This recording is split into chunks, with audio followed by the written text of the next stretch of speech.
مضبوط خلق څوک؟ مضبوط خلق هغه چې د هغوی ضروریات کم. دا تاریخ لیکلی دی صحابه ضروریات ډیر کم، په یوه قجوره باندې به ټوله ورځ هغوی تیروله، د میزري سپلی به یې په خپو کولې، زړه توره به ورسره وه، د نوې کوشش پې نه کو. هغوی ته دا پته وه چې په دې توره کې څه کمال نشته، که دا کمال دی نو دا زما په دې مټو کې دی.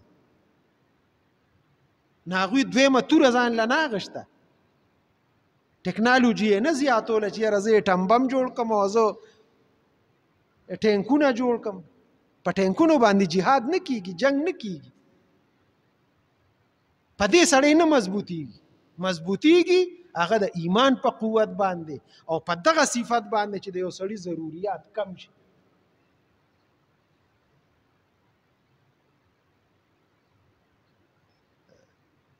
صحابو چې کله مکه مکرمه فتح کړه،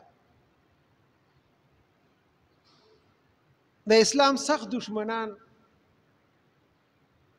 ابو سفیان رستو صحابي شو، ایمان یې راوړ رضی الله تعالی عنه، او د هغه بیبي هنده هغه مسلمانه شو.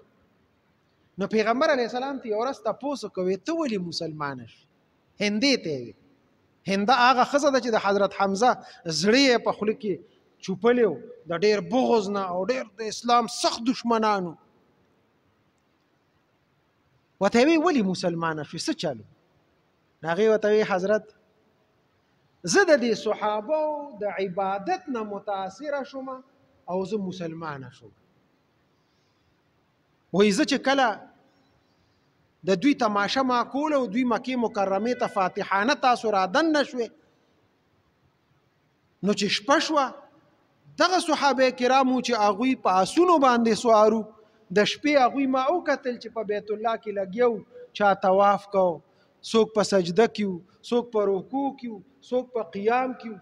وایي زه د هغې نه دومره متاثره شوم چې بس ما ایمان راوړم. ما وی چې دا خلک دا هغه راځي که نه، وایي د ورځې د اس په شا سوري او د شپې چې دی نو په عبادت باندې سواري. نه دا داسې خلک دي. نو ما چې دوی ته وکتل، د دوی د ژوند ته مې وکتل، ما وی چې دا خلک په حق باندې دي، بس ایمان راوړم. نو وایي ما ایمان راوړم. صحابه مضبوط خلک او مضبوط ځکه چې ضروریات یې کم. زما اصل مقصد دغه دی، ضروریات کمول، خپل خواهشات کمول. دولت تی ډیری چې څومره وی دی دا د خدای نعمت دی، خو چې ضروریات کم. دا زمونږ په کراچۍ کې تقی عثماني صاحب دی والد صاحب، مولانا مفتی شفیع صاحب، مفتی شفیع صاحب په آخره زمانه کې د هغوی څو خو دغه کتابونه او مدرسه وه.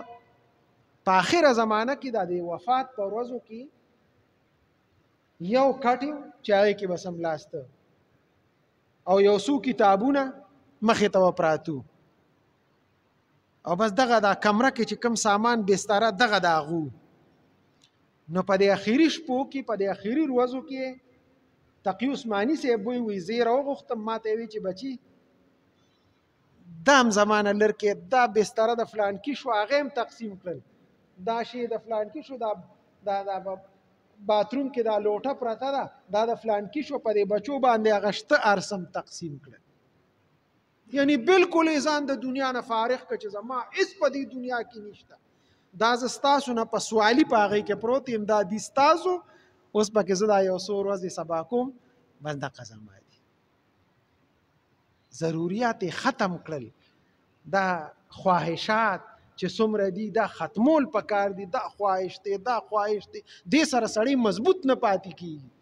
بیا دنیا سره د انسان تعلق ډېر زیاتي، آخرت بیا هېري. نو چې زمونږ دنیا سره تعلق کمی، بس آخرت ته به خود مونږ متوجه یو. او آخرت ادې صحابه دومره مضبوط خلک وو. دا یرموک جنگ یرموک شوی دی، عیسایانو سره دا جنگ شوی دی، تاریخ لیکلی دی. وی صحابه دومره مضبوط وو. وی یو صحابي په هغه جنگ په حالت کې وی، وی که مونږ یو څادر په دې عیسایانو باندې د پاسه واچو نو وی دوی به دغه څادر لاندې مړه شي. یعنی یره نه محسوسوله، حالانکه سوپر پاور لوی طاقتونه و هغوی. د مکې د خلکو به څه طاقت و، خو نه ایمانونه دونه مضبوطو، یقین یې دونه مضبوطو چې وایي موږ په دې عیسایانو باندې یو څادر واچو بس دا به د هغې لاندې مړه شي، تورې او ټوپک ته ضرورت نشته.